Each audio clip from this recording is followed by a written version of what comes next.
Tining Bayan, Tining Bayan.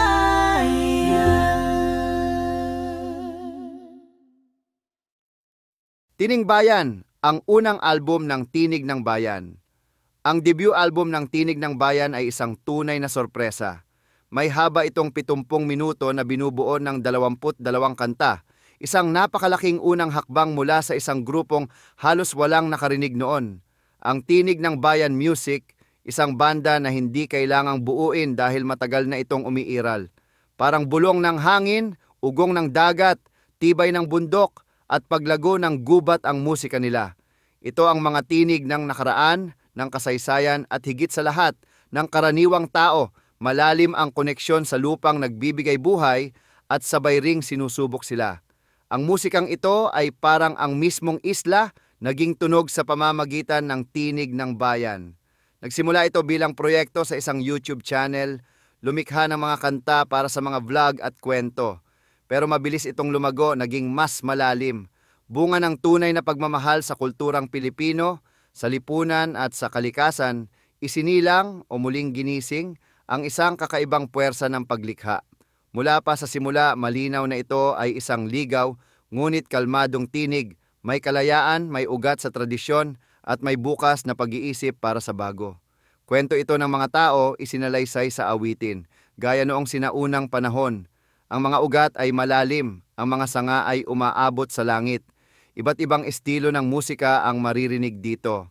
Island tunes, rap, reggae, reggaeton, tech house, orchestral, may konting funk at soul, klasikong pag-awit at spoken style vocals. Ipinapakita ng album ang malalim na pagmamahal sa Pilipinas mula sa lupa hanggang sa mga tao. Nagkukwento ito ng mga laban para sa kalayaan, ng pagmamalaking Pilipino, ng buhay sa probinsya at ng kabataang moderno sa mga lungsod. Pati na rin ang mga long-distance relationships at ang pananaw ng isang dayuhang umibig sa Pilipinas at sa isang Filipina. Kahit bawat kanta ay may sariling kwento, mas maganda kung pakinggan ito ng buo bilang isang kabuuan. Hinihikayat ang mga tagapakinig na huwag mag-skip ng mga kanta dahil lahat ay konektado. Para itong kalikasan may ugnayan ng lahat. Gayunman, maraming kanta ang inilabas na rin bilang singles. Ang mga kantang gaya ng Tayo Pa Rin, Buhay Probinsya at Born Under the Sun ay may potensyal na maging malaking hit. Walang opisyal na pamagat ang album. Ang makikita lang ay ang mga salitang Tining Bayan na nakasulat sa lumang pergamino na may mapa ng Pilipinas. Tipo ba ito o sinadyang wordplay? Walang nakakaalam. Tinatawag ito ng mga tagahanga bilang love, respect, and peace. Nagniningning din ang kasayahan at katatawanan, nagpapakita ng matatag at masayahing spirito ng kaluluwa ng Pilipino. Isang espesyal na detalye, ang unang at huling kanta ay may parehong lyrics ngunit magkaibang tunog. Simbolo raw ito ng siklo ng buhay. Lahat ay nagsisimula at nagtatapos sa parehong lugar, ngunit nagbago.